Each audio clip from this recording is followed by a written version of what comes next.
I thought what we might want to do is set up what we want to, well, let me indicate what I'd like to do. And then maybe we could all say what we'd like to do, and then we could come to some consensus agenda quickly.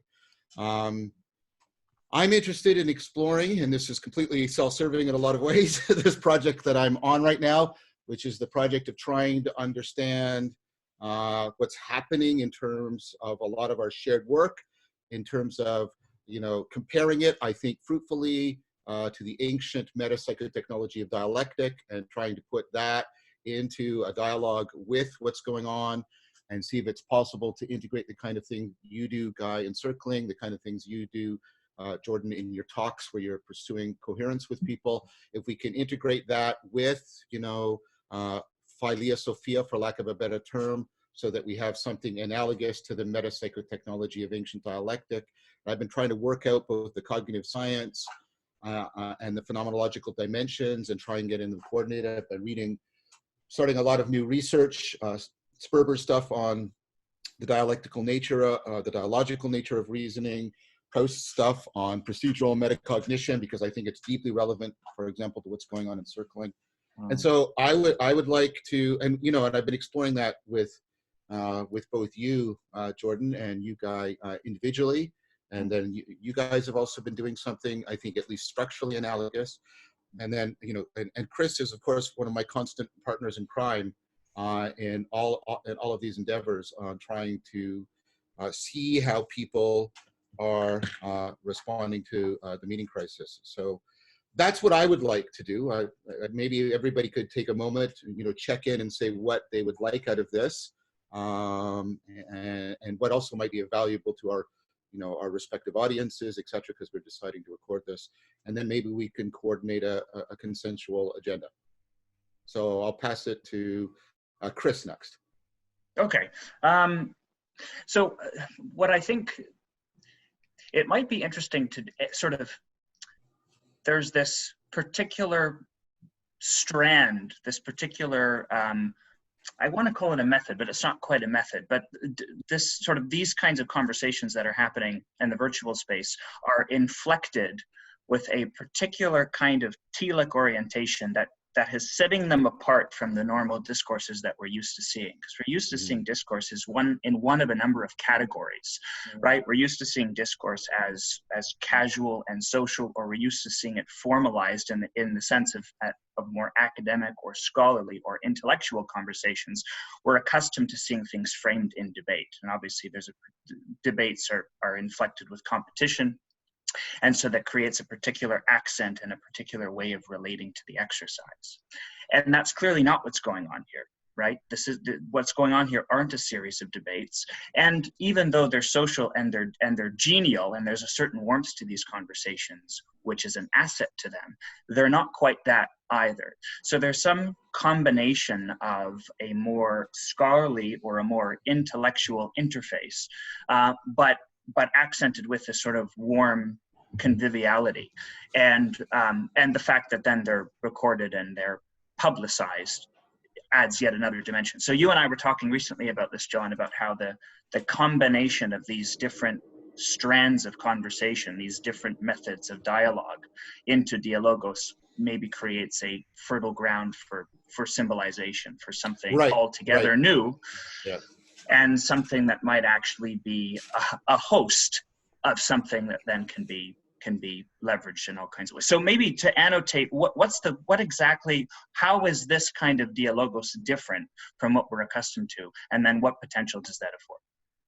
Right. I like that idea about symbolon, that what's happening right now is we're trying to join together things that have previously not been joined together, and that opens up a field for new symbolization. I think that's an important point. I just wanted to note that. Who should go next? Chris, you pick. Jordan, please. I'm wondering if we're all actually oriented the same way spatially in our visual field. For me, this was a clockwise rotation. Does everybody else have that? Yeah, for me it's left to right, and it's linear. I'm most left, then Chris is right, and then you're to the right of Chris, and Guys to the right of you. So interesting, isn't it? Wow. So I thought I was the left. Yeah. So Chris, I'd have to add that to the equation, which is we're also dealing with the reality of the complexification of dialogue, where each of our perspectives on the relationships that are happening are at least a little bit mysterious. Good observation. So for me, this feels a lot like a continuing inquiry into the real embodiment in the form of a distributed cognition of the mystery of a meta psychotechnology, something along those lines. Feels like that's what is pulling me here, and it just kind of keeps ringing in my consciousness as we continue in this path. So that's what I would say. And to me, that sounds a lot like a variation of what I've just heard before. Maybe some different things coming in different directions. Great. Well, the real reason why I'm here is I continually have experiences with the four faces that I'm looking at, where it seems like we have a conversation which the linguistic loop called Guy cannot survive. And I like that.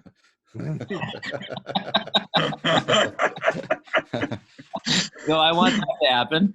And I want to notice as it happens, and when it doesn't happen, what are the patterns we see, connect to all the things that you're talking about.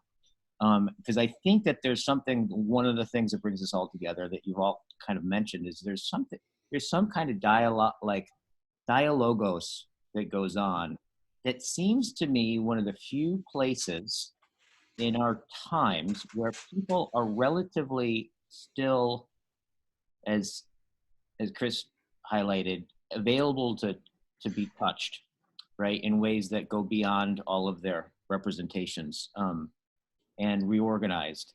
And so I just think that there's something about how we dialogue about anything, but let the dialogue and how it works and how to articulate it in a way that it's procedures, so we can bring it in and distribute it and make it more available and have that more of those interactions be really available in all the different dimensions.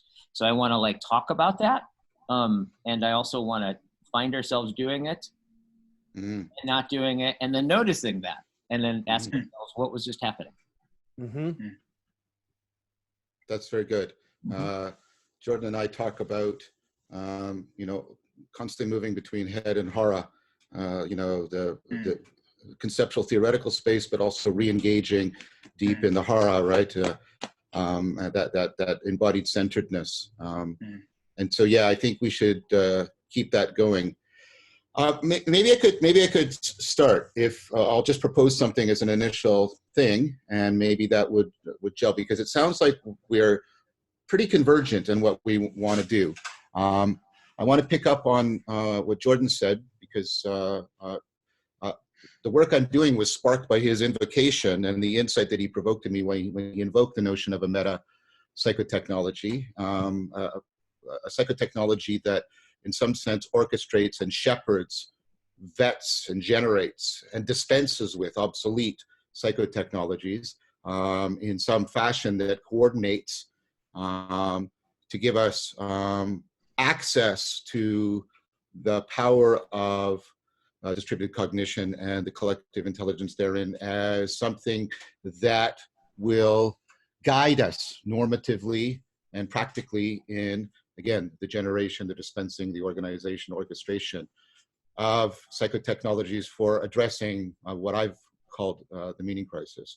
And so I want to pick up on that as an idea. And one of the things that I'm interested in is, because this is what I see ancient dialectic doing, is dialectic is both that kind of meta psychotechnology operating within distributed cognition, but it also reflects back, it's introjected back into individual cognition, and it becomes, right, a process of the aspiration towards the meta-heuristic of wisdom. So the sort of ontological movements, right, within the individual are coordinated with access to distributed cognition.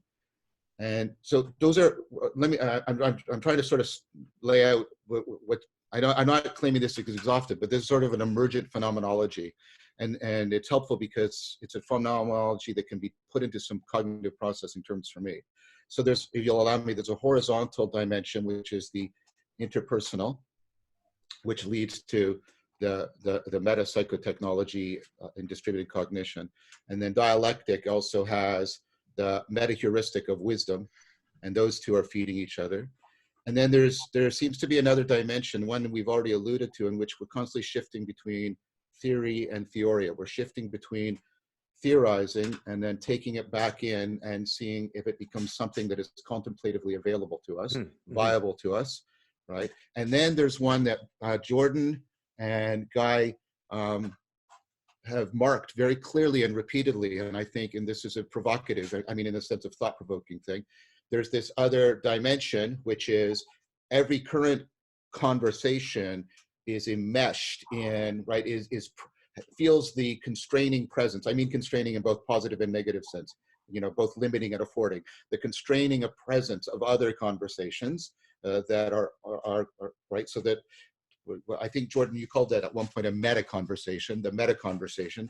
That seems to be another dimension. And then there's some overall dynamic dimension of how they constantly, well, not, that's too strong.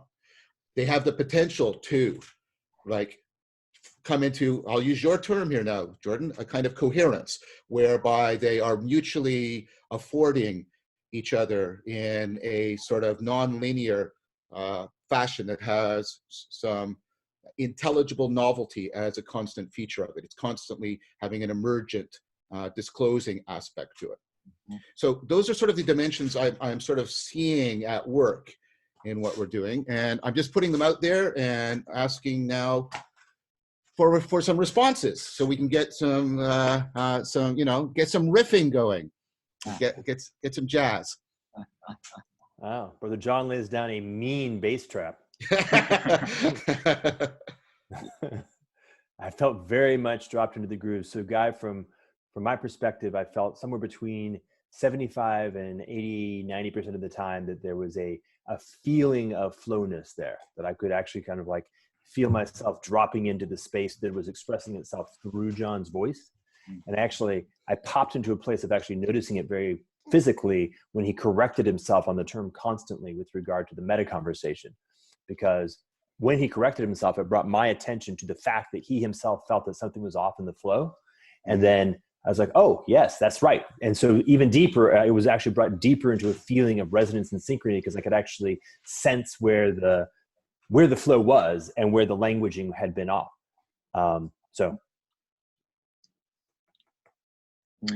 I was, as you were talking, John, I was thinking also of you talked about figuratively the relation between the head and the heart that seemed to be converging in these conversations, and how there's something about the training of the relational training that happens intersubjectively, and you might say horizontally, right? It's almost like there's sort of a pedagogical function to the intersubjective relation that then manages to espouse verticality, right? I think of the metaphor like two people working face to face with one another, and they're cooperative in a particular activity. And then as they cooperate in a particular activity, the ground beneath them deepens as a consequence, almost incidentally, so that there is sort of I guess, so that to use the term that you adapted from Mark Lewis, sort of the reciprocal widening that happens between persons ends up becoming exapted into an ontological reciprocal widening, right? That they happen simultaneously. And so then, if that's true, or if something analogous to that is true, it makes sense of the fact that these social interactions seem to bear witness to something of a higher order. A presence to the interaction seems to possess the interaction because it's accessing something perhaps ontologically. It's something emergent ontologically. That's not reducible to any one of the participants, nor even the conversation itself, that there's a meta practice at work there. No, that's really good. I like those two threads. So there's one which Jordan's, I think, very important point about the sense, like the da'ath, right, of this. And then what you're pointing to is there's kind of like, a da'ath.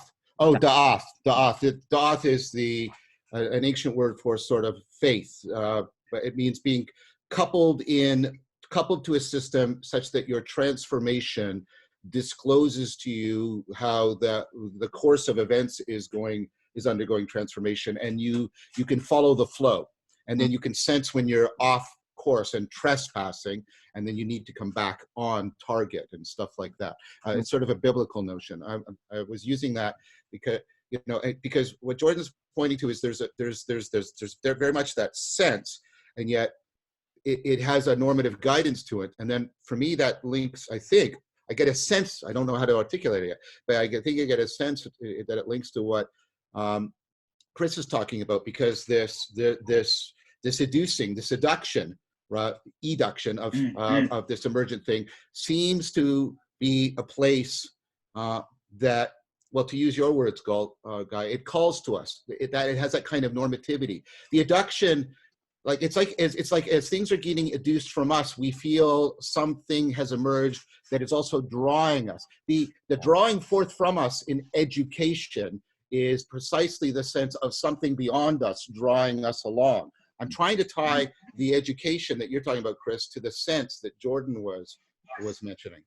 Yes, and if I could just add, and I think this is drawn perhaps from Jordan and Guy, your conversation, which I saw, or one of your conversations, which I saw recently, about the idea of that whatever is drawing us forth is also speaking us, that we are being spoken by it. And one of you said that. That wasn't me.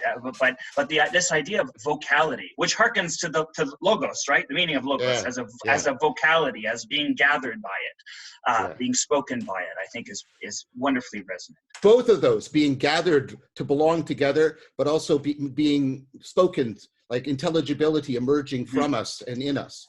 It's almost like as we are transformed, we are informed, and that becomes the basis for the information that feeds into our intelligibility. But Jordan is I think he wants to say something. Well, the only thing that I would like to say right now is just to notice the feeling of, for me at least, sacredness that began to build in the past few moments, and to be very careful with the presence that is disclosing itself among us, given that, well, that is the right way to relate to that. I think that's right. I like the invocation of that term also, because that's something that Jordan and Guy, and well, also Chris, but Jordan and I, we've been talking a lot about the religion that's not a religion, and the chance that all of this meta conversation might be linked to, I don't know what word to use here, but something like a new appreciation. I'm trying to pick up on many senses of the word appreciation, a new appreciation of sacredness.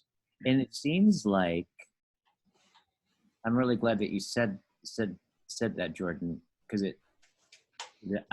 I was about to say that thing, and I think that there's sacredness that we can find ourselves inside of. That there's something for me about the sense in which, and this is speaking to this implicit thing that's going on, that it almost requires us not to be aware of it, and then find ourselves in it, having it already had begun. It's like kind of like, all the many times I was like doing mushrooms with my friends all night long, and then at some point somebody looks over and said, "Hey, look, the dawn." But there was this experience of insight that we had, that it was already dawn before we recognized it. So part of the recognition was the recognition that we hadn't noticed that it was already dawn. That sense of something as we're dialoguing, this necessary concealment of that horizon is peeking up.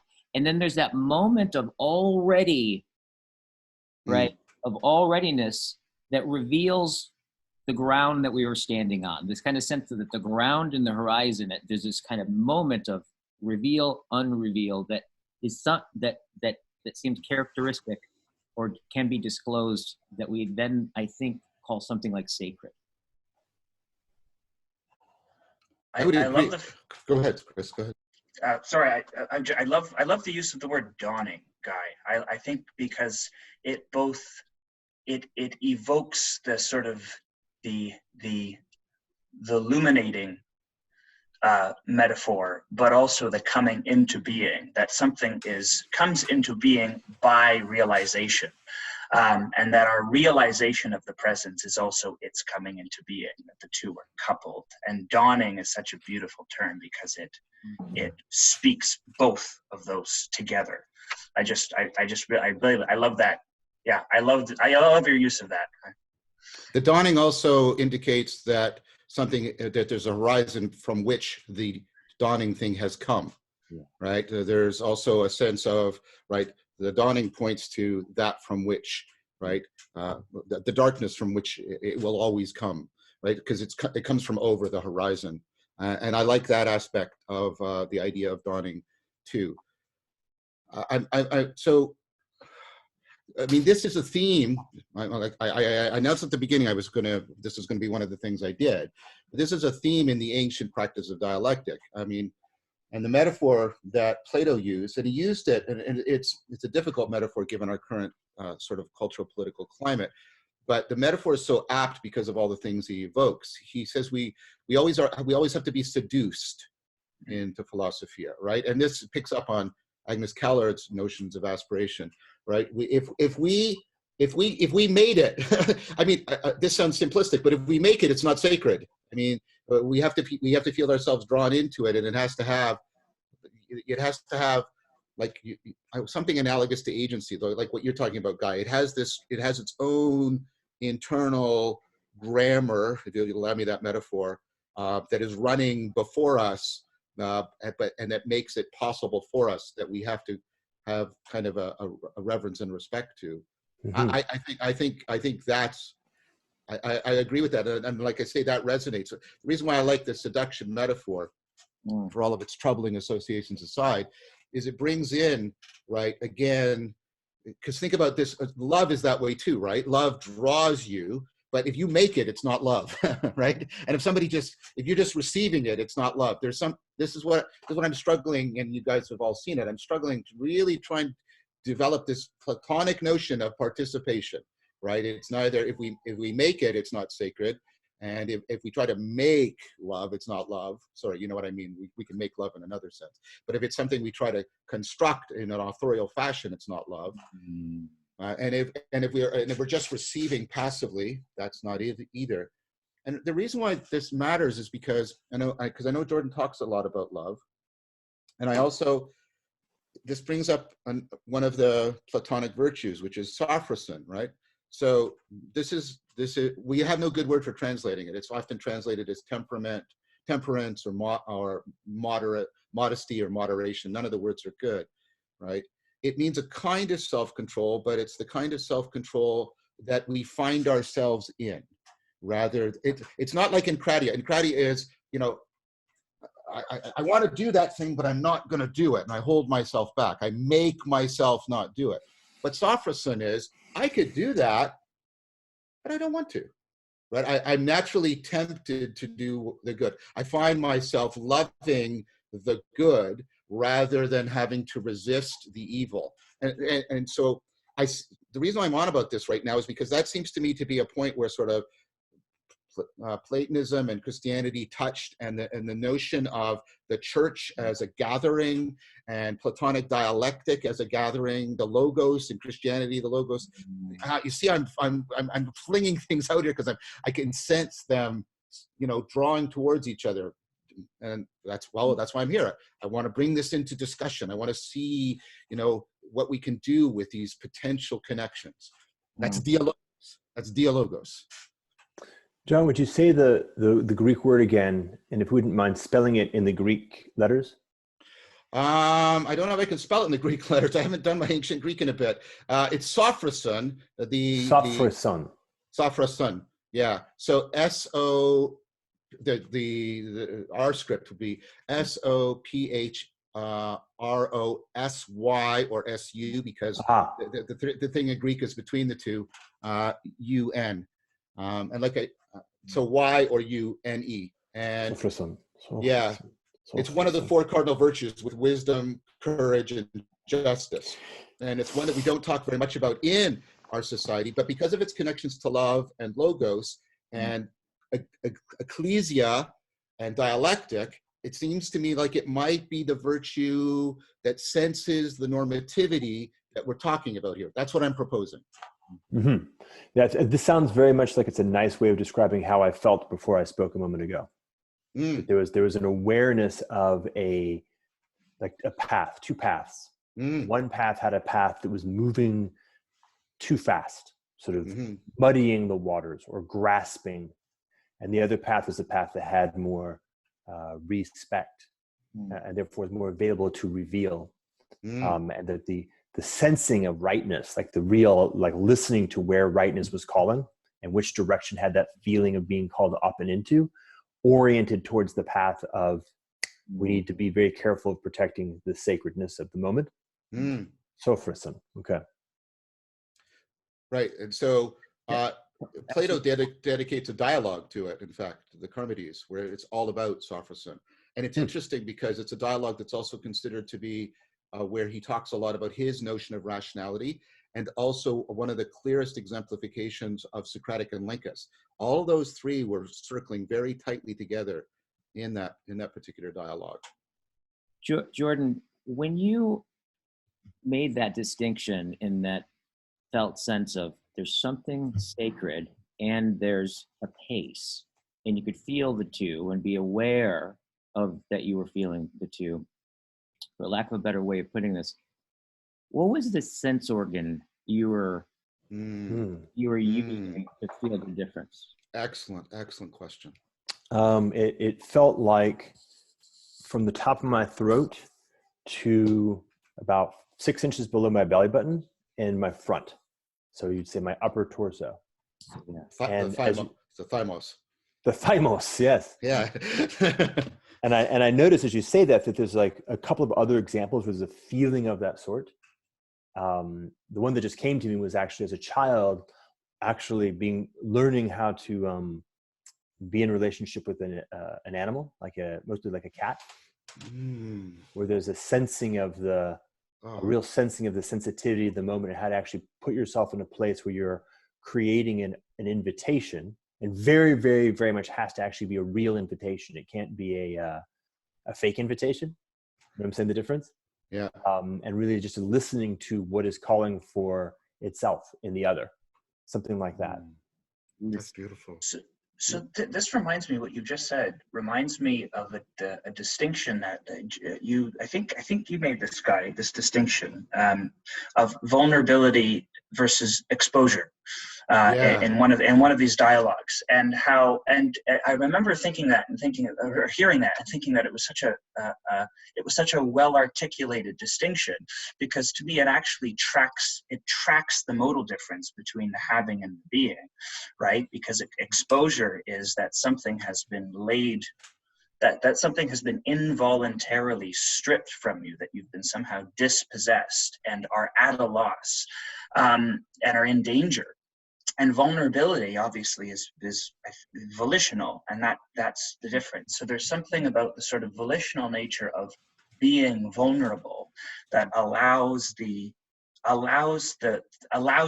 tuning to rhythm, I think, that you're describing, Jordan, that you have, and it has to do with that listening to hearkening, that you need to sort of, that there's a necessary kind of deportment of vulnerability required to be able to synchronize and tune with someone else, and then to synchronize and tune more broadly in a more cosmic way, if I can use that term. And that one way of perhaps understanding the function of this dialogos is as a training in vulnerability, not just social vulnerability, but also a kind of existential and phenomenological vulnerability that then seeds to the reverence that you're describing.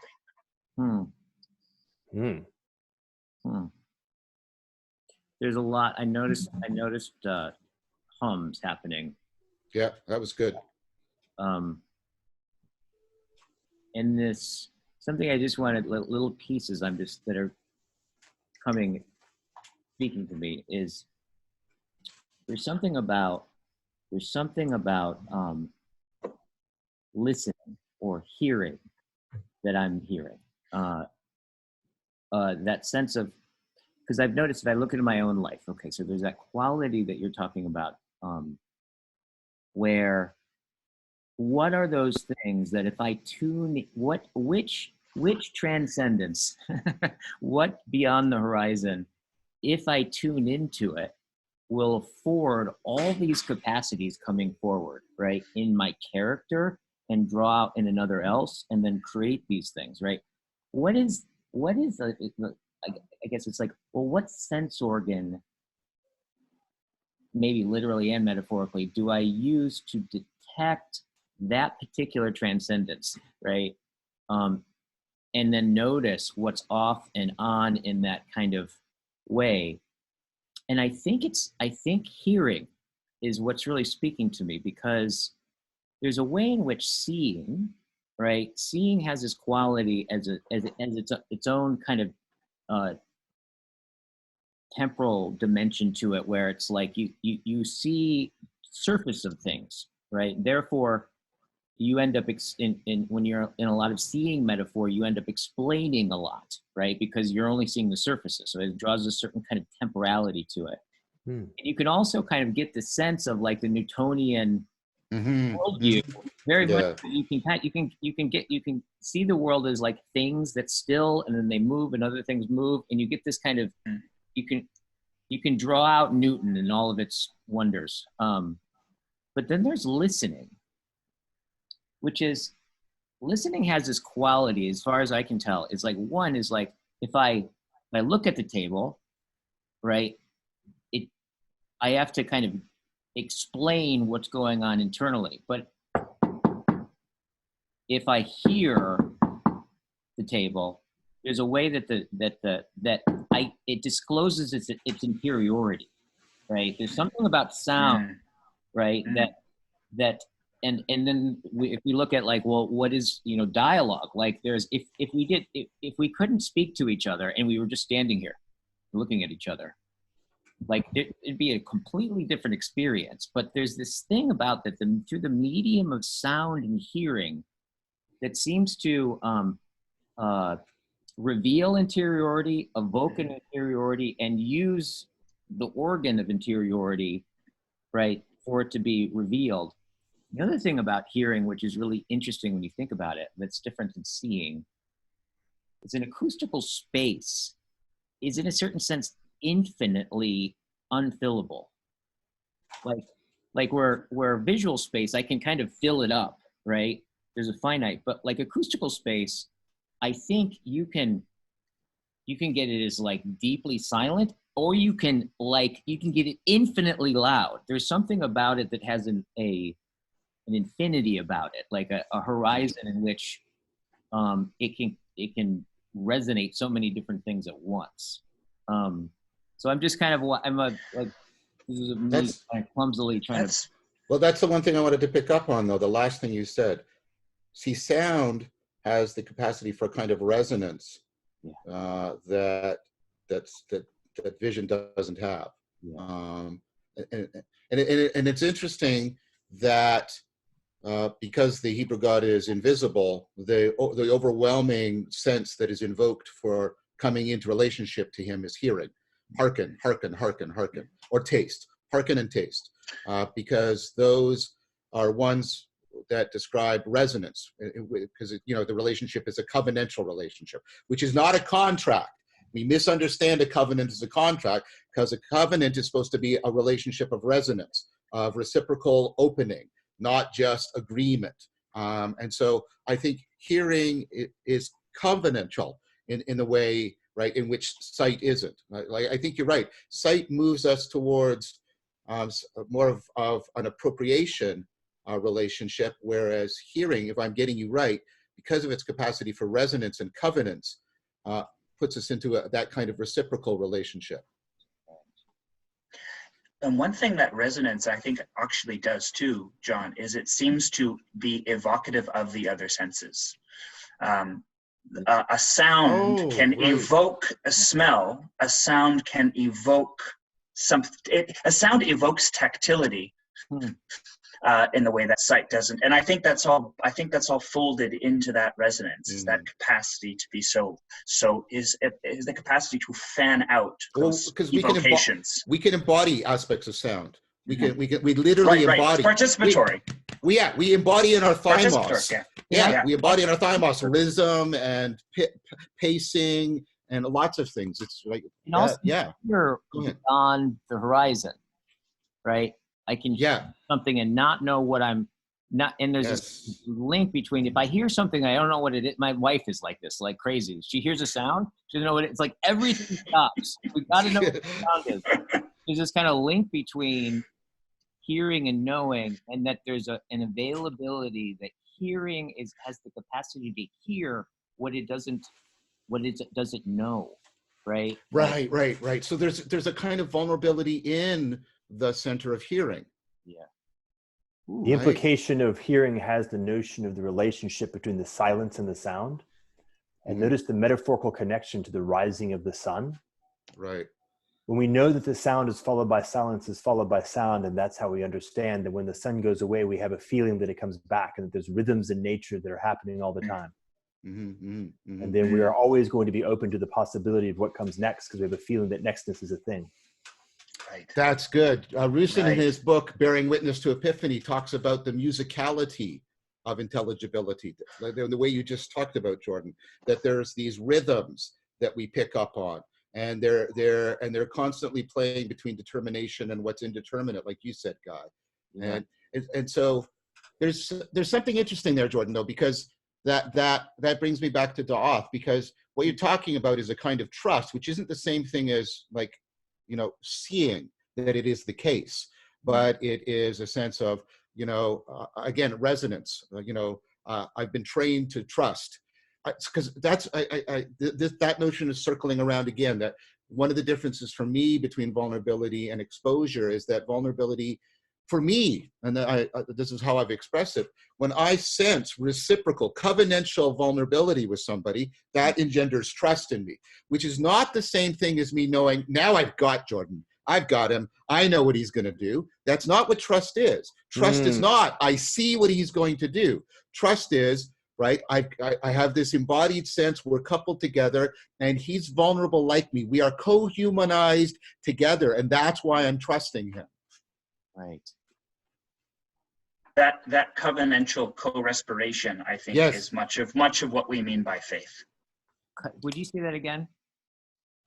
The covenantal co-respiration that John is just describing, and Jordan's sort of invocation of the rhythm of that co-respiration, its reliable rhythmic nature, and our connection to that reliable rhythmic nature, the way it allows us to model, co-model, mutual model, I guess, as you would say, John, is, I think, much of what we mean by faith.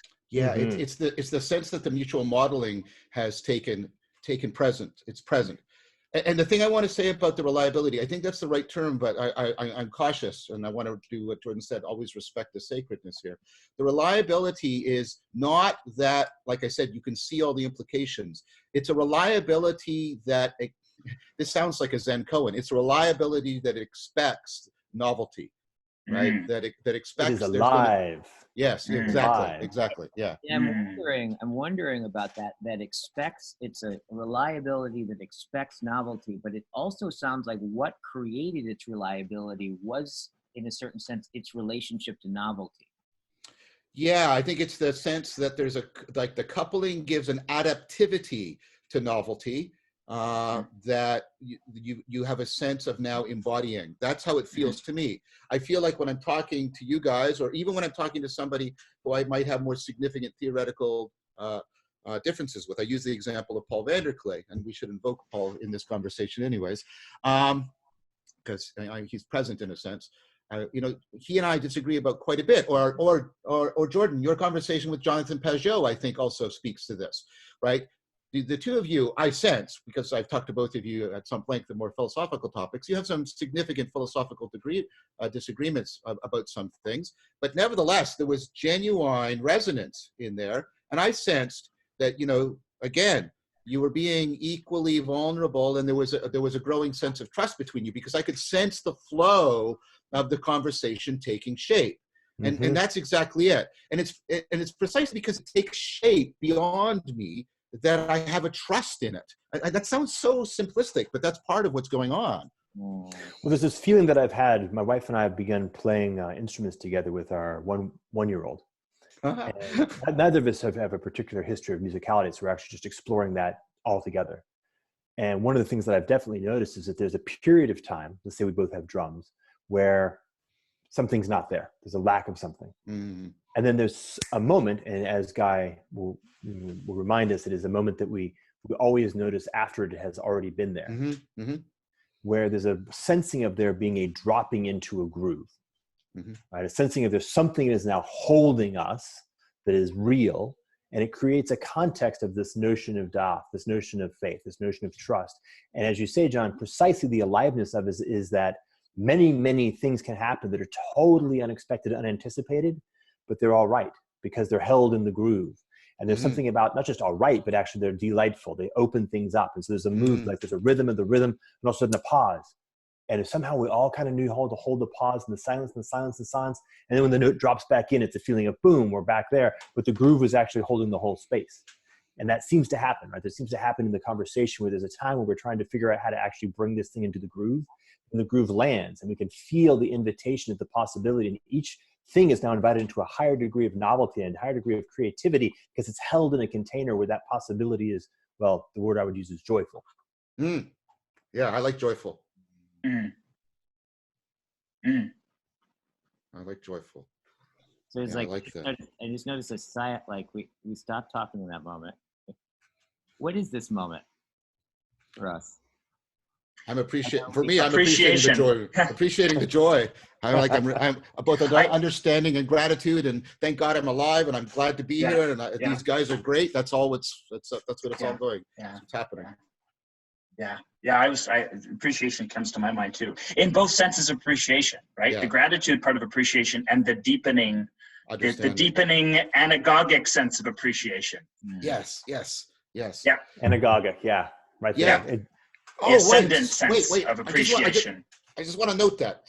That's that. Yeah, but you invoke that, but I got to put those more clearly together.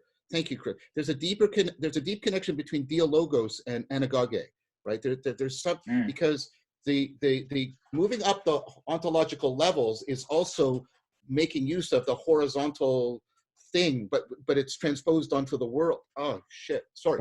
No, that's really good. That's very good. That's very good. Okay. I just want to take about that. I want to settle with that one for a moment. Like I'm still right at your forehead. Can you? I'm still right in the center of your forehead. What? Can you? Would you say that? Would you say that again? Just that. I was talking about these two dimensions of Dialogos, right? The horizontal, the interpersonal, right? And then for lack of a better one, the ontological. But then, right? But the anagoge, the reciprocal opening, which is what moves you up the ontological levels, also invokes, although the relationship is with the world, right? It invokes something like the covenantal resonance with the world, because, right, what's happening is the suke is getting organized that allows me to see more deeply into the world, and then the world can speak more deeply to me. I can hearken better to it. That transforms me. I see, right? And then you get something analogous to what happens in conversation happening in anagoge. And so there is a bridge between the interpersonal conversation and the ontological, right? The ontological movement in the notion of anagoge. So there's a deep connection, I think, well, at least in Plato, between Dialogos and anagoge. And then dialectic. Well, yes, very much, of course. Yeah. It's dialectic. What's the distinction? Dialectic, how's that different? So, well, go ahead. You please, John. No, you go ahead. You'll do this better than me. So I take, and I'm playing around with these terms, and I'm playing with all of you in the sense of, appreciative, serious play about how are these terms going to fall out for us. But for dialectic, for Plato, was something above and beyond just dialogue, because dialectic meant the coordination of all these dimensions that I've talked about together. So there's a sense in which part of the time when you were practicing dialectic, you would be by yourself in a non-linguistic theoria, practicing something like a contemplative anagoge. But that was also somehow, like I said, it's interwoven with what we're doing now, a back and forth conversation. And so dialectic was typically the term that the term Plato used for what I would call the psychotechnology that was coordinating all of these together. That's why Hegel took up the term dialectic. I think he changed it fundamentally from the Platonic context, but that's why he took up the notion of dialectic rather than dialogue. Coordination, that just really rung out to me, that word of this. That's what seems like, it feels like in listening. So in listening to everybody speak and all the different threads that are cohering and coming in and coming apart and then being at the center of John's head, which I would recommend. Not too often. Ask myself, like, what am I doing when I'm participating in that way? I feel like I've become a better coordinator. I'm coordinating things. This kind of this is the vulnerability part of where even right now, I'm just right at the edge of a thought and I could fall over, right? But there's something I'm listening to and I'm tuning into. I'm looking at all of your faces. You're kind of being back and forth. How does coordination come into play with this? Because whatever it is, it feels like that's what I'm doing in what it takes to listen and engage and participate on this. I think there's a phenomenological and a cog sci. I'll talk briefly because I'd like to hear what Jordan says, because Guy, I see both you and Jordan as being masters of what you've just put your fingers on. I think, and I mean this with a lot of respect. The two of you, one of the things that I deeply value and appreciate is exactly that. I'm not trying to say that's the only thing, but one of the things that often stands out to me is I'll stand back and I'll go, wow, that, like something like what you just articulated, that coordination. Phenomenologically, I want to propose one aspect of it, that the coordination seems to mean that there's a sense in which the trusting is becoming embodied. We're trusting that part of us that's participating in the da'ath. And so that there's a trust. Like when I'm sparring or doing the Tai Chi, there's that sense, the coordination, I have to trust in that participation in the da'ath. Speaking as a cognitive scientist, which is a different thing, and so I want to be careful here about keeping the balance between theory and theoria, but we're talking about, I think, a kind of exaptation. We're taking the cerebellum, which functioned for literal sensory motor coordination, and we now having increasing evidence of this, that it gets exapted to coordinate any complex set of contingencies that it's encountering, not just sensory motor contingencies. So what we're doing, and this is why you have practices like Tai Chi Chuan, the idea is you put your system through sensory motor challenge, but you do it in such a ritualized, and I'm using that term deliberately, such a ritualized context that it affords exapting the cerebellum to trace complex contingencies in your environment, complex contingencies in your cognition, complex contingencies in your communication. And I think those two go together, because when I can trust in the participation, I sort of sink into my embodiment, and I think that helps trigger the exaptation of the cerebellum function. That's how I would answer that. But like I said, I want to hear what Jordan and Guy you have to say, because you guys, like, you have an artistry about this, and I want you to speak. I want you to speak it. I wish I had magic here. I just want to draw it forth. I want to know if what I said sings to your phenomenology, but obviously there's a skillfulness that I want to understand better as well.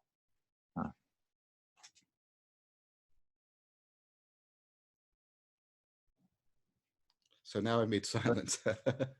Well, it's a tricky business. Yeah, It's not trivial. There's a whole bunch of different things that are going on there, and the the feeling of trying to bring the tease and tune the threads of Indra's net into something to actually play music and harmony is not trivial. And I think that's what is the inquiry, is that feeling of being able to actually sense within yourself what was the word that you used? Well, sense within yourself the cerebellum doing its busy work, trying to actually bring all of these diverse capacities for perceiving and expressing into their sensitivity and listening to what is being, what's coming, and noticing like, oh, where's that landing in me? And how do I actually shift that landing in me? And how do I bring these complex pieces of me into alignment with each other so that the resonance is getting louder and louder. I'm listening, and then the signal pops very clear. And then the instrument of me can then actually bring it back out with some clarity and fidelity is the thing that I was hearing. And then I was actually endeavoring to then do it so that I could try to do it in the process of actually perceiving and expressing it, which was not easy. Well, you just did it. Yeah. But there's a thing you do, Jordan, that, and I guess if you allow me to speak metaphorically, you'll pause and then you'll do something, the only thing that I find analogous to my own experience is something like a mindfulness or meditation, but you pause and I sense I'm going to use my metaphors. I sense like you're tasting your mind, and you're tasting your mind and you're seeing what it is portending. Do you know the kind of events I'm talking? You'll go, and I'm not mocking you. You understand that? I understand completely. And then you're trying to sense the portents of your mind and like the omens or you know what I mean? Like I want to. What is happening in those moments for you? It's not easy to explain. Yeah, no. And I'm not. Things are happening though. Lots and lots of things. Many things. And what I notice is that as I get older, I have more ability to be in relationship with the things that are happening. I'll give an example. Yes, please. I can't remember exactly when this happened, but it was some period of time ago, maybe on the order of about 12 minutes ago. And I think it was something, well, actually, I'll do it an earlier one. So much earlier in the conversation, Chris, very early, mentioned this experience of the deepening of the ground beneath you. Right? And remember, he's in the process of expressing something that is very, very complex. And that's the language that he used. Those are the words that fell out of his mouth into our ears. And when he said that, I actually felt the ground beneath me drop. Like not a little bit, a lot. I actually felt a sense of what's that called? Dizziness, like a sense of like my stomach actually dropped. Whoa, vertigo? I actually felt vertigo. And I felt the vertigo landed, and it landed so hard on my body. I go, whoa, my God, there's something about that poetry that was extremely powerful. And then later, something the guy said, I actually felt, and I thought this was really interesting. I felt a sensation that I learned about in the context of actually, what are they called? Sanskaras, I think is the word for it, which I actually felt physically something in my chest coming up my throat and actually wanted to be breathed out of my mouth. It's some part of me that was almost like a piece of me that had, like literally a piece of me was liberated and healed in the experience of that. And so the physical sensation of it is a physical sensation. As I had that physical sensation in periods of my life, and it was named Samskara, and I also was able to have that experience happen enough times to be in relationship with the first person, i.e. I'm not downloading a notion of what it is, but just living it and noticing it. Then the meaningfulness of it when guy says something, I'm like, whoa, I've had this before. That's interesting. Becomes a thing that's part of the sensorium, the part of the experience that I'm having. And then, as you say, this like part of me then begins to notice that, but it notices it in the context of all the other things that are happening and have ever happened in my entire experience and all the conversations I've ever had. And there's something that happens where there's like a point where there's a way to kind of allow that to settle and listen, as you say, Guy, like listening with this broader, this extended eardrum, this broad like, tympanum that's diaphanous and multidimensional, listening out. And then something, it's so hard to explain. It's like a this is good though, keep going. It's like a like I almost want to do a Fourier transform on some sort of super high dimensional signal that's happening both temporally, like these silences and rhythms, and also happening in real time with multiple different embedded overtones. And there's something about a wholeness to it, though. That's the thing. It's quite diverse. It's lots and lots of different things, but there's a wholeness to it. It's like a lot of different things that have a wholeness, and that wholeness pops. And then I have some experience, like a sensing of a wholeness that is multimodal and not obviously connected, but you can listen and notice like the eyes and the ears and the sound and the taste and all the experiences all sort of like, that's it, that's the thing. And they're all connected. So that was great. That was great. I'm glad we recorded that. Oh, that was man. great. Thank you, Jordan. That was fantastic. There's a way where I really appreciated you walking inside of that. And as you were describing what you were describing, you were simultaneously doing the thing that you were describing in describing it. There's something about that fractal autopoietic thing that gathers. And I'm the question I can hear like is, it seems that what calls the particular things, the particular wholes into view that you know to describe as relevant and not the corner on the wall. There's something it feels like you are always a little bit behind that thing that is, as you're describing it, you're also trying to describe why that's relevant as you're finding it out. There's that quality of it. But I'm wondering about, and this I think really is pertinent to the whole conversation, which is what's beckoning you to even start doing that? Like, what is the thing that I'm imagining it's something transcendent. I'm getting the sense of like the Heideggerian sense of ecstatic time or how the future calls. And I get this sense, if I were to put it like this, it's almost like the future is calling forth something that my current representations can't hold or make go away. Therefore, I'm irritated in such a way that I start to that. Nice. That makes me think of, again, Callard's notion that in aspiration, although I'm causing my future self is normatively calling me. So although I'm going to do the things that are going to cause that future self, so there's no teleology, that future self is nevertheless has a normative authority over me and it's calling me.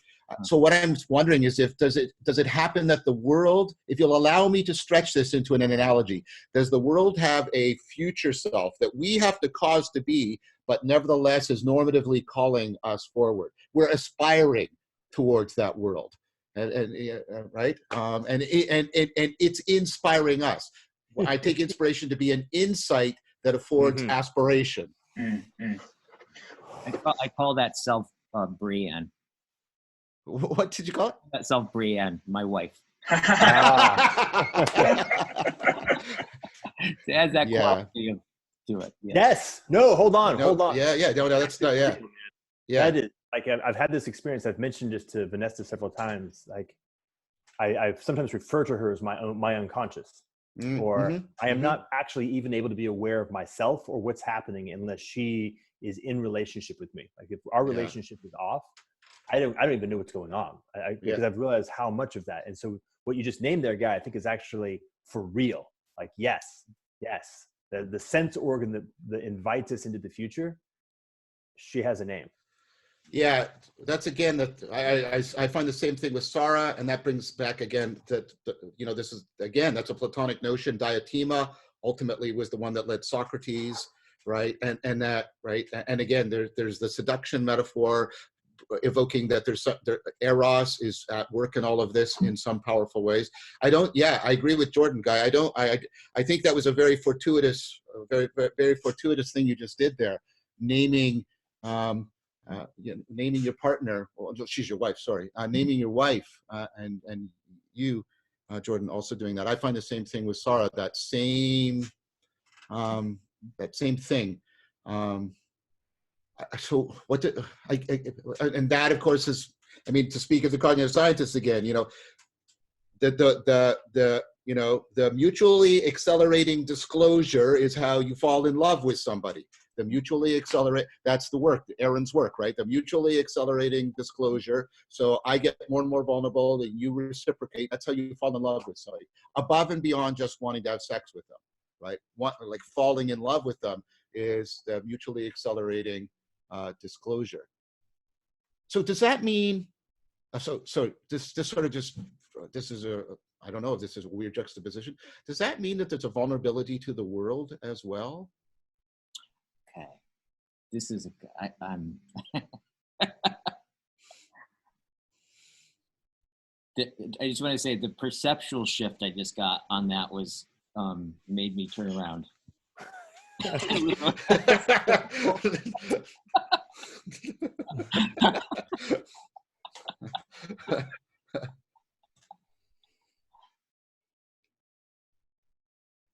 This is one of so.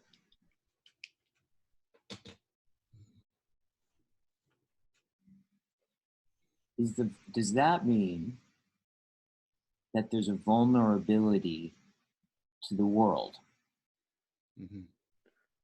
I mean, there are mythological frameworks in which if you'll allow me to use these mythologically and not in sort of any biological sense, in which, the sacred is not only masculine, but also feminine, not only yang, but also yin, right?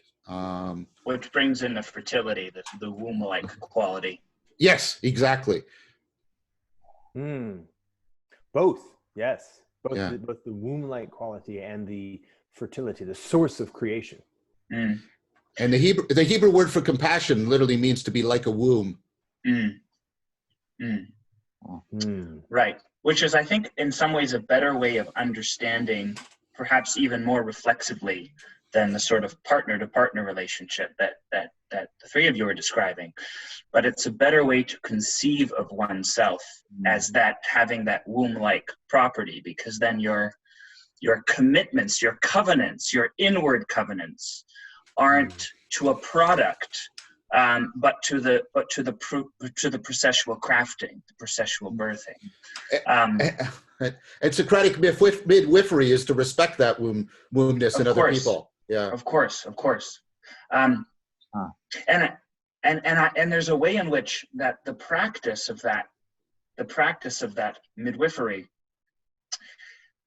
when it becomes reflective, can, I think, afford connection to one's, it can afford access to the unthinkable in ways that the unthinkable is not otherwise accessible. So what you were saying about having a self that subsists ahead of you, that seems to draw you forth and beckon, I think one thing that I've noticed just of myself, which is interesting, is that reflecting on the process of maturity is being able to notice when the current state of your relation with others and with the world is completely supersessive to what was possible for yourself 10 years ago. Right? Being able to look back and think, well, who I am now, the way I've figured my life, or the way that my life has figured me in relation, is such that 10 years ago I could not have conceived it. And being able to then interiorizing that realization into a dialectic, I think allows us to cast that pattern forward, to be able to imagine if the present, and I'm speaking horizontally, but there's a way, of course, in which this is vertical too, that it opens to the verticality. But if my present is unthinkable to my past, then my future is unthinkable to my present. Right. And that imagination that affords, that reflection affords, then avails this tension between the sort of the self that draws forth ahead of me. So, I mean, so I'm trying to think of this. So I want to make sure I'm understanding you. Are you saying the way I come to appreciate the real possibility of others, and that is disclosed to me in their vulnerability, there's a sense in which I have to come to appreciate the real possibility of the world, and when that discloses itself to me, that's something like the world's vulnerability? Is that what you're saying? Because that's what I'm hearing from that. Yeah, I think so. Yeah, Oh, that's good. So. I like that. That's very good. I like that. I want to clap my hands. I like that. That's really good. One thing that I just want to highlight is the experience I'm having. So when you asked that question, I literally spun around Yes. and I was just like, and I watched myself attempt to answer it, but it was so obvious that I had to go wider and wider and wider. And at a certain point, it was almost like my vision went all the way back and it touched itself, right? And about Chris, you started like, in this way that you do this, it's like you somehow there's this way that you interweave like deep technical terms in this, I don't know, this I thou poetry that's just so prosaic. It's just like, it's a, here I am, the womb. And then you just start weaving and marrying me to it or something like that. It was the experience of reverence I felt. But then the thing about vulnerability, which is really interesting, and this kind of starts to, I like the thing that you said about time, how the present is the future is the unthinkable to the present. Well, it's interesting. If you think about being vulnerable, what that means in intimacy, and if we say, well, of all the things that are going through my mind, what are those things that if I say them will open the possibility of intimacy? Mm-hmm. And I think what they are, at least in personal intimacy, I think what they are is those things that if I say them and I don't have the experience of being understood or accepted, I will feel pain. Mm-hmm. Right? So, but what's interesting is that there's a distinction that we talk about in different places that we come from in communication, in circling, and we kind of draw this contrast between what is it to speak with the intention to relate, and what is it, and what's the opposite of that? Mm-hmm. And what we say is that, like, well, when you're not speaking with the intention to relate, in other words, to open towards intimacy, then you could say that I'm having more of the intention to control. Meaning I'm saying what I'm saying in the way that I'm saying, so that the future after I get done talking is not anonymous to me, right? Mm-hmm. It's like, it's got that quality of, right? But there's something about intimacy that I've noticed this is to the degree that you're like, you really are saying the truth in whatever that is for you, is to the degree that when you get done saying it, you have no idea what's going to happen next, right? And that experience is the first breath of intimacy. So there's just I'm just kind of making this link to the vulnerability of the world, right? Thank you for that, Guy. That's beautiful. I love this idea of that this process de-anonymizes the world. That's cool. Yeah, Jordan really liked it too. That shit was dope. Yeah,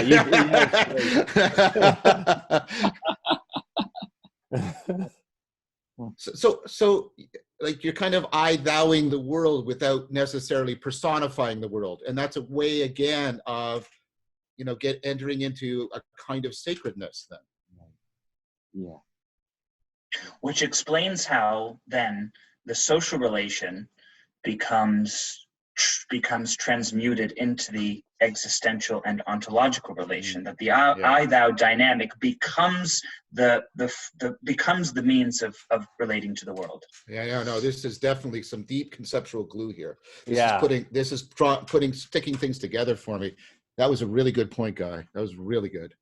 Yeah, take the implication, if you glue that together with what Chris said earlier, in terms of the intelligibility of your future self to your present self, or your present self to your past self, and thinking about that in the context of the choice, right? Because Guy actually presented it as a choice, as an intent.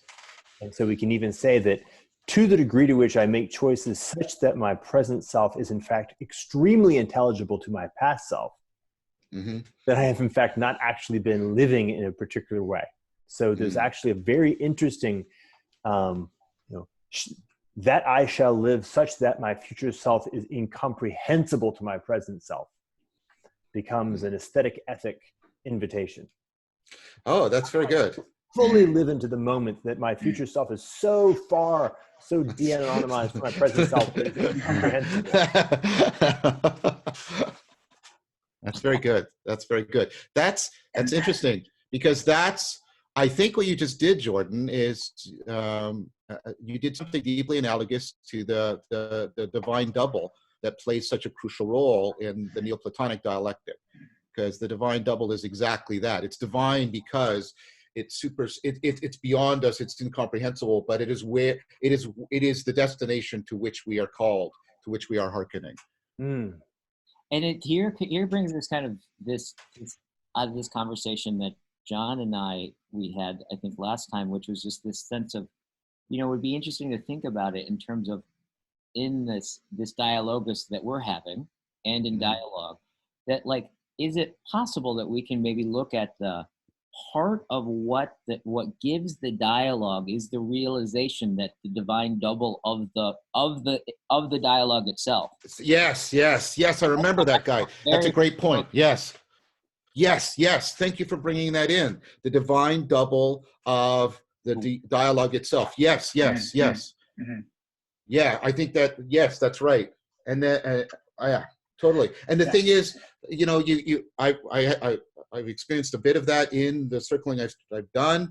And then when I'm reading other people, I'm reading their reports. They often report something like that. I think that's a very relevant thing. And I think there seems to be indications of something like that all through Plato's work. There's often a sense of a god being present, like at the end of it, right? And like it might be Apollo, or I forget which dialogue it is. Is it the Phaedrus at the end, where Socrates prays to Pan? But there's a sense of a god being present throughout the dialogue, and not in an intrusive way, right? Not. But in a fashion like you're describing, Guy. So I think that, I think there's definitely, that's really good. There's a divine double to the Dialogos itself. Yes. And then that divine double is sort of agapically creative of the potential of that Dialogos. It seems it's something like that. Yeah. It's but again, the trouble with us is we've have 2,000 years of a particular interpretation of that word creation that's right that could take us off course, I think, because it's not like the God, right? That's what you're trying to. Yeah, you were trying to creative in a more sort of spontaneous, like again, sort of coming back to this sort of this running metaphor of fertility, like that kind of spontaneous, that efflorescing sense of creation. No, I wasn't actually saying that you should change a term. What I was saying is we should emphasize the adjective rather than just the noun, the agapic creativity, not foreground the noun, but really foreground the framing adjective, because I think that's more like it. That's seeing into, I like that sense of that. And here's back to that question that is that vulnerability of the world, where I can't quite tell, is it the divine double seeing us into existence, or are we seeing it to an existence? In existence. The same eye by which I see God is the eye by which He sees me. That's Eckhart, right? And kind of like a inner, like a deep inner, vulnerability. Yeah, exactly. And I hadn't picked up on it before, but this Dialogos we're having is really affording me sense into Eckhart, because I always took that statement to be a very, it was very informative for me. But I'm sensing in Eckhart's statement something much more now, because think about the I by, there's that intimacy, there's the reciprocal opening, but there's the vulnerability. There's so many of the notes that we have been saying are now singing in that statement of Eckhart that I didn't hear before. Like I understood it to be a strong invocation of participatory knowing within Neoplatonism, but I wasn't getting all, but you can, I can hear all of what we're saying now in Eckhart's statement there. I can hear it all, the divine doubling, the mutual vulnerability, the disclosure, the de, what did you call it? The de-anonymizing, right? All of that happening, all of that in that phrase. Yes.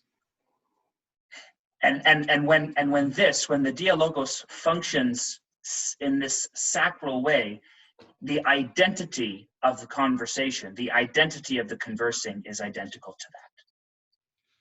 The identity of the conversing is identical to that. To that blending of identity. Right. I'm not even sure exactly what I mean by that, but it just occurs to me.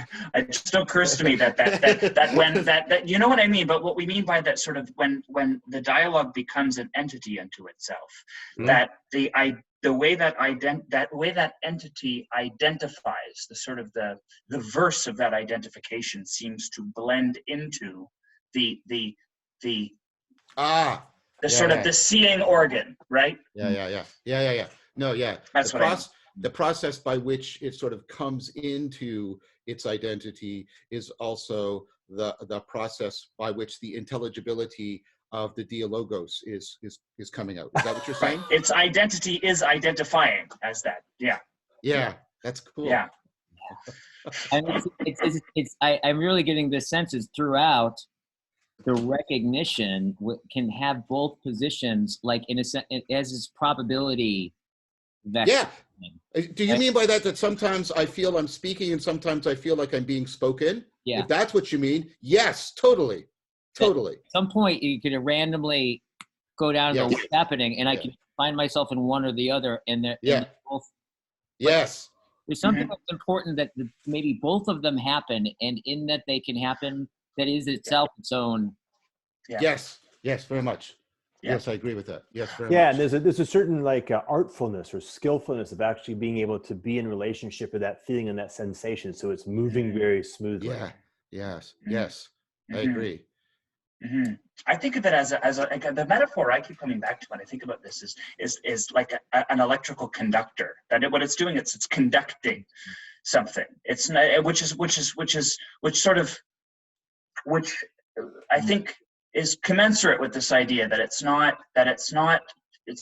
fabricated or contrived, but it's also not whole. We're not wholly being foist with it either. That there's a sort of a meeting that has that meeting quality, and I think that the sort of the conducting metaphor to me kind of speaks to it, because then it also speaks to the consequent circuitry that you can cultivate to support the conducting. And it also alludes to musical conducting. Right? Yeah, Yes, exactly. of Guy course, and I are saying the same thing. Yes, that's right. That's right. Because and then if you blend the two metaphors, blend the two analogies together, I think that's something. Yeah. That's wonderful. That's really wonderful. That's I very felt wonderful. really high. I feel very expanded. Yeah,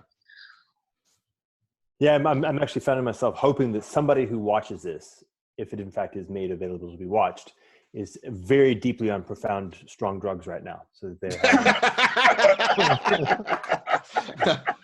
Well, if they've gotten this far, they are.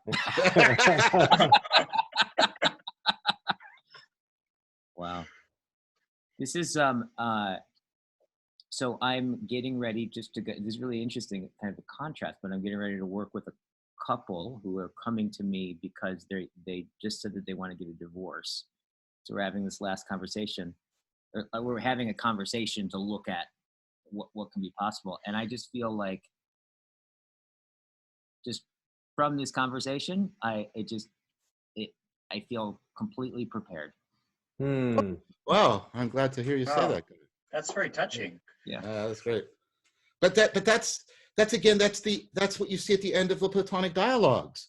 There's often no argumentative resolution, but people will say, but now I want my sons to spend time with Socrates. People now feel somehow that they've come into a change that, right? But it doesn't mean that they've come to a definition or an argumentative conclusion. No. But there's been a different kind of resolution, right? In the sense of, of your vision being resolved rather than coming to a conclusion. Yeah, it's like they become by affinity. I'm going to walk away from this a lot more coordinated. Yeah, well said. That's a good way of thinking of it too, about that kind of multidimensional coordination being what comes out of the aphoretic dialogues as opposed to particular. The yoga, the practice. Yes. But check this out. It's funny. I think it does feel like we're actually coming to a natural closure, because I'm noticing the things that I put out in the beginning are now beginning to land. So in the process of this particular conversation, Guy, explicitly, I think all of us also have this feeling of coming out of this more coordinated, more capable of coordination. Now, Guy is about to enter into a relationship where his capacity now being more capable of coordination will afford a higher degree of coordination among those with whom he's in relationship, which will, for sure, having been through a divorce, will afford at the very least, an amelioration of a degradation of capacity, and may in fact afford a higher increase of capacity for coordination. So this is that gift, right? This is the plenitude. This is the thing that by doing it, we increase the capacity to do it, which increases the capacity to do it, which increases the capacity to do it ongoingly. There seems to be no reason to believe that there would be any end to that. I agree with that very wholeheartedly. God, yes, and it increases your capacity. Now is Chris, the one that I'm attaching to Chris, to step into that future, so as to most fully make your past incomprehensible. It increases your capacity to step more fully onto that path and to walk that straight and narrow path that our friends Paul and Jonathan would tell us was named long ago. Yes. See, there's always the benevolent ghosts surrounding any dialogue, right? That's really interesting. Throw a skin on it, and it just becomes invisible at a different level.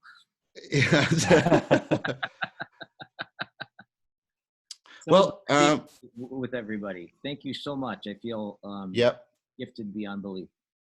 Likewise. Yeah, I want to thank everybody too. And I'm glad this was recorded, and thank you for recording it, because it's going to be extremely beneficial to the project that I'm engaging in. There was just a lot of gems in what happened here today, and a lot of stuff being connected and put together. And one of the things I was really interested about is it seemed to me like this was exemplifying what I'm after. We seem to be moving between something that has aspects of circling, but also aspects of Philia Sophia in it. We're discussing, what is coordination, what is vulnerable. There's a topic under discussion, but there's also the circling, and there's the invocation of the distributed like it seems like we were exemplifying exactly what I'm seeking for. Yeah. So thank you for that very much. And it's a wonderful harmony. Yes. You do it at the grocery store. And at some level, I just want to highlight that we're just doing something on one level that we do all the time anyways. The medium that can afford this. This is something that I think, yeah. I mean, what is life other than a conversation, very continuously? So I feel much better able to converse through this, through all of you. Thank you. Well, gentlemen, I think we should draw it to a close. We're literally at the appointed time, and we agreed we would end. And I think Jordan is right. I think his felt sense that we've come to a closure is correct. So just thank everybody. And Guy, are you going to upload this to your channel? Is that what we'll do? Sure. Yeah. To mine, I'll give you a link. Yeah, and then I'll promote it through my network, and I'll probably send a link to David Fuller of Rebel Wisdom, because I think they'd be very interested in this too, if that's okay with everybody here. Yeah. Okay with me. Good with me. Okay, great. Thank you very much, gentlemen. And hopefully we will do this again soon. Absolutely. Bye-bye. Thank you.